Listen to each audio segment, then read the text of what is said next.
तो हम लोग इतने पानी में हम लोग कूद गए और कूद के लगभग 200 मीटर तक ऐसे बहते हुए चले गए। और लेकिन ये एक अच्छा था। नमस्कार, मेरा नाम है डॉक्टर अभिषेक सिंह और मेरे साथ हैं डॉक्टर नितिन त्रिपाठी और आपका हमारे YouTube चैनल विशुद्ध आयुर्वेद में स्वागत है। हम यहाँ से अतर्रा से निकल रहे हैं हरिद्वार के, पहले इलाहाबाद के लिए निकलेंगे, इलाहाबाद से हरिद्वार के लिए और हरिद्वार से ऋषिकेश के लिए। ये पूरा यात्रा का वृत्तांत आपको सामने देखने को मिलेगा और इसमें आयुर्वेद से रिलेटेड जो भी चीज़ें होंगी वो मैं आपको बताते चलूँगा साथ साथ। इससे पहले हम यहाँ से खजुराहो गए थे और यहाँ पे आई बटन पे आपको लिंक मिलेगा, यहाँ से आप देख सकते हैं पूरी यात्रा के लिए। तो चलिए निकलते हैं यहाँ से इलाहाबाद के लिए।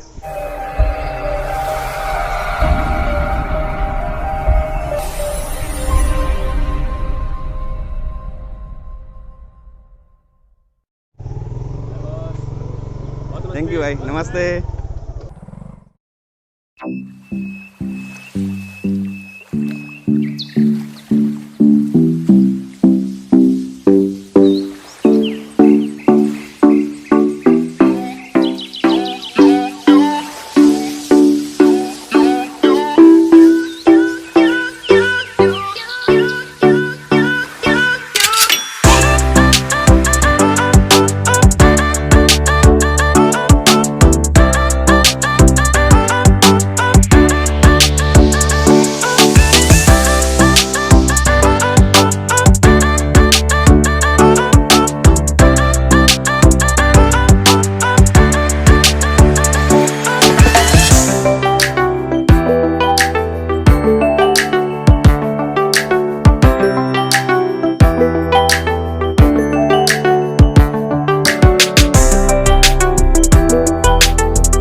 अभी हम ऐसी जगह पे पहुंच गए हैं जहां से आपका जो बुंदेलखंड एक्सप्रेस वे आपने सुना है, बुंदेलखंड एक्सप्रेस वे का काम बहुत तेजी से चल रहा है। तो यहां से बुंदेलखंड एक्सप्रेस वे क्रॉस होगा ऊपर से, ये चित्रकूट में आके मिल रहा है। और ये यहाँ चित्रकूट से आप जब चढ़ेंगे तो सीधा जो है बांदा, महोबा, हमीरपुर औरैया होते हुए इटावा में सीधा मिलेंगे जाके। और इटावा का मतलब है कि Agra express way, Agra Lucknow express way, और वहाँ से सीधा दिल्ली कनेक्टिविटी हो जाएगी। तो बुंदेलखंड को कनेक्ट करने के लिए एक सबसे जो है अच्छा कदम यही है कि इसको सीधा आगरा, लखनऊ, दिल्ली से कनेक्टिविटी और लखनऊ से सीधा बढ़ा दिया गया। और कनेक्टिविटी का मतलब सीधा सीधा होता है कि यहाँ पे जो है कनेक्टिविटी अच्छी होगी, पर्यटन अच्छा होगा, सप्लाई अच्छी होगी। तो मेनली जब फैक्ट्रीज़ की सप्लाई नहीं होगी कहीं पे तो वो एरिया अपने आप ही जो है पिछड़ जाएगा, और इसी कारण यहाँ पे पिछड़ा हुआ भी है। तो बुंदेलखंड काफ़ी पिछड़ा इलाका है, कारण यही है कि यहाँ से कनेक्टिविटी नहीं है। जब भी इस समय भी आप अगर आते हैं तो कानपुर से आने के लिए आपको जो है बांदा होते हुए घूम के इधर चित्रकूट आना पड़ेगा। और अगर कहीं आप लखनऊ से आ गए तो बीच में जो है नदी पे पुल ही नहीं है, तो फिर आपको घूम के बहुआ और बांदा होते हुए फिर चित्रकूट आना पड़ेगा घूम के। तो कनेक्टिविटी का बहुत जो है डेवलपमेंट में बड़ा रोल है। तो यहाँ से आप जब पीछे रास्ते में राइट चले जाएंगे तो भरतपुर का, और वहीं से सीधा आप चित्रकूट निकल जाएंगे तो वो अंदर का रास्ता होगा। और अभी हम इधर सीधा जा रहे हैं करवी। तो करवी से पहले भी एक रास्ता मिलता है बेड़ी पुलिया, वहाँ से भी राइट ले लेंगे तो आप चित्रकूट जो पर्यटन स्थल है मुख्य, वहाँ पे पहुँच जाएंगे। चित्रकूट बहुत ही अच्छा जगह है, धार्मिक स्थल होने के साथ साथ बहुत अच्छी प्रकृति यहाँ पे आपको देखने को मिलेगी। यहाँ पे आप जरूर घूमने आइए, और मुझे मौका मिलेगा तो मैं एक बार को चित्रकूट जरूर घुमा दूंगा आपको। देखिए यहाँ पे हम लोग बेड़ी पुलिया पहुँच गए हैं, और यही बेड़ी पुलिया से ये आपका रास्ता चित्रकूट धाम के लिए जाता है। सारे दर्शनीय स्थल इसी रास्ते में आगे बढ़ते हैं, और यहाँ से हम अपना कंटिन्यू जर्नी रखेंगे। हमें इलाहाबाद पहुँचना है।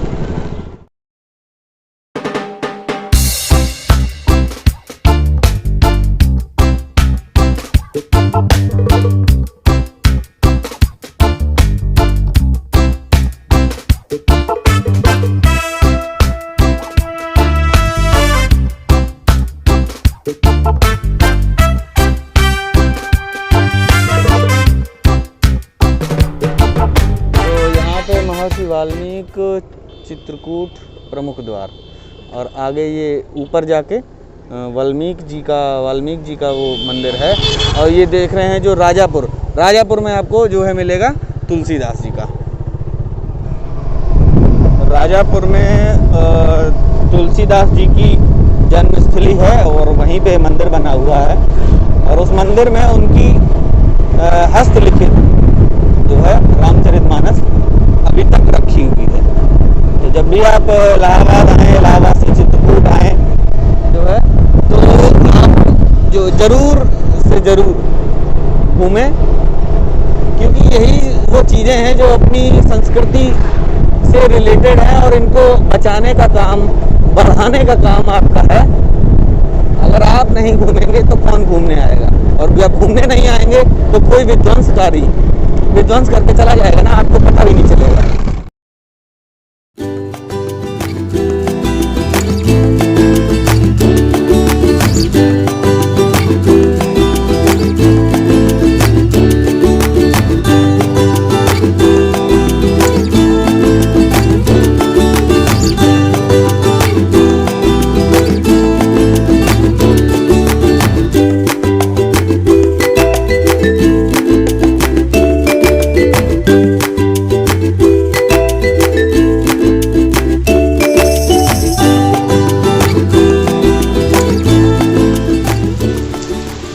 प्रयागराज में तो इतना पानी बरस रहा है, नहा धो के सोचा था फ्रेश होके एकदम से मास्क वास्क सुखा लेंगे, लेकिन ये तो सूखा हुआ कुछ नहीं और ये ज़्यादा हालत ख़राब हो गई। देखिए रात में हमारी ट्रेन है प्रयागराज जंक्शन से, रात में हम लोग निकलेंगे हरिद्वार के लिए और फिर हरिद्वार से ऋषिकेश के लिए।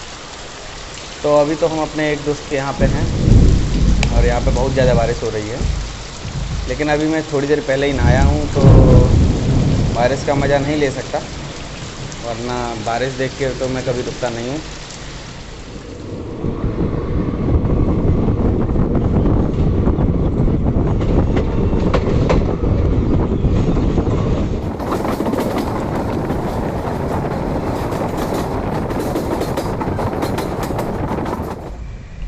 पंकज, एक बात बताओ कि अभी पिछली बार ही तुम घूम के आए हो हरिद्वार, लेकिन ऐसा क्या है जो मतलब तुम दोबारा से तुमने हरिद्वार का ही प्लान बना दिया है? क्योंकि मेरा तो ऐसा है कि मैं जहाँ एक बार जाता हूँ दोबारा तो घूमने का मौका वहाँ नहीं मिलता है, नई जगह ही जाता हूँ, लेकिन ऐसा क्या तुम्हें अच्छा लगा वहाँ पे कि दोबारा से ही वहीं का प्लान बना दिया? अभी जब आप वैसे हरिद्वार में तो उतना ज़्यादा कुछ नहीं है, पर वहाँ का जो गणेश घाट है और शांति कुंज आश्रम का एक विश्वविद्यालय है, वहाँ पर भी इतने अच्छे खूबसूरत इतना नेचुरल नज़ारा है। और हरिद्वार की पौड़ी जो नाम है, और वहाँ पे अगर आप एक बार डुबकी लगा लेंगे आपको बार बार मन करेगा। आप भी चल रहे हैं, एक बार पहली बार आप जा रहे हैं, आपको भी दूसरी बार लगेगा कि नहीं चलो फिर एक बार डुबकी लगा के ही आए। तो इतना सुंदर लगता है, एक बार डुबकी लगाने पे जो मन को शांति मिलती है, और वही आदमी किस लिए जी रहा है? क्यों? शांति के लिए, कि सोचता है कि शांति रहे जीवन में। और दूसरी चीज़, जब हम लोग पहुँचेंगे ऋषिकेश में एक जगह है सरस्वती घाट, वहाँ जब पहुँचेंगे तो वहाँ की धारा इतना ज़्यादा तेज़ रहती है ना कि वहाँ अगर आप खड़े होंगे तो खड़े में पैर की अगर इतना अगर पैर डूबा हुआ है तब भी आप बहेंगे, इतना ज़्यादा धारा होता है। तो हम लोग क्या था कि उस समय जब गए थे तो हम लोग इतने पानी में हम लोग कूद गए, और कूद के लगभग 200 मीटर तक ऐसे बहते हुए चले गए। और लेकिन ये एक अच्छा था कि हमारे 2-4 दोस्त वहाँ पे बन गए थे, तो वो लोग आगे रस्सी लगा के खड़े हुए रहते थे, तो हम लोग यहाँ से बहते हुए तो लोग पकड़ते थे वहाँ पे। तो उस चीज़ का भी बहुत बेसब्री से इंतज़ार है कि उसको फिर से किया जाए। और फिर वहाँ से जब हम लोग वहाँ से सरस्वती घाट से जब हम लोग राम घाट जाते हैं, जहाँ पे लक्ष्मण झूला, राम झूला है, तो वहाँ से वहाँ तक की जो दूरी है, अगर गंगा के किनारे जाएंगे तो वहाँ पे फॉग पड़ा हुआ होता है, ऐसा लगेगा कि जैसे कोहरा हुआ है। तो उस समय की जो प्रकृति का जो नज़ारा होता है वो फिर आपको कहीं देखने को नहीं मिलेगा, केवल वहीं देखने को मिलेगा। चलो तो आगे इस वीडियो में हम देखते रहेंगे कि क्या क्या एडवेंचरस मिलता है हमें।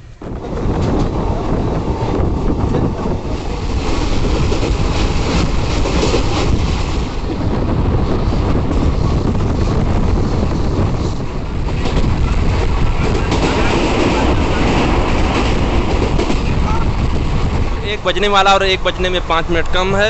1:15 पे हम हरिद्वार को पहुंच जाएंगे और कल से शुरू हुई इस यात्रा में अपना अनुभव साझा करने जा रहे हैं। अभिषेक सिंह ये बताएंगे इस यात्रा में इन्हें क्या क्या आनंद मिला। देखो जैसा कि हम लोग अभी प्लानिंग कर रहे थे, तो हमें ये ट्रिप इसलिए एडवेंचरस लग रही है कि हमारी कोई प्लानिंग नहीं है। मतलब प्लानिंग कर रहे हैं लेकिन कोई प्लानिंग ही नहीं है। जो सामने आएगा उसको देखा जाएगा, वैसे किया जाएगा। और ऐसी ट्रिप में ज़्यादा मज़ा आता है ना कि वैसी वाली ट्रिप। तो ऐसी क्या मतलब है? ऐसी ट्रिप और वैसी ट्रिप क्या? देखो ऐसी का मतलब कि जिसमें हम नॉर्मल जा रहे हैं, हमारी कोई प्लानिंग नहीं है, कोई बजट नहीं है और कुछ भी दिमाग में नहीं है। और लो कॉस्ट में जितना नेचुरल, जितना सादा तरीके से हम ट्रिप करेंगे उसका ही मज़ा आने वाला है। और वैसी ट्रिप ये होती है जो भाई साहब लोग आते हैं एसी गाड़ी में, एसी होटल करते हैं, फिर वहाँ से घूमने भी जब जाते हैं तो एसी कार में जाते हैं। कोई मज़ा नहीं भाई साहब, कोई मज़ा नहीं है। अर्थात यायावर कोट के ऋषि हैं ये, घुमंतु जीवन जीते हैं। तो अधातो घुमक्कड़ो जाता, ये शब्द के साथ जो हम बंद करते हैं, आगे देखते हैं कि कितना घुमक्कड़ बनते हैं ये, कितना हम लोग घूमते हैं। और यायावर कोट के सारे ऋषियों को की तरफ से आपको प्रणाम।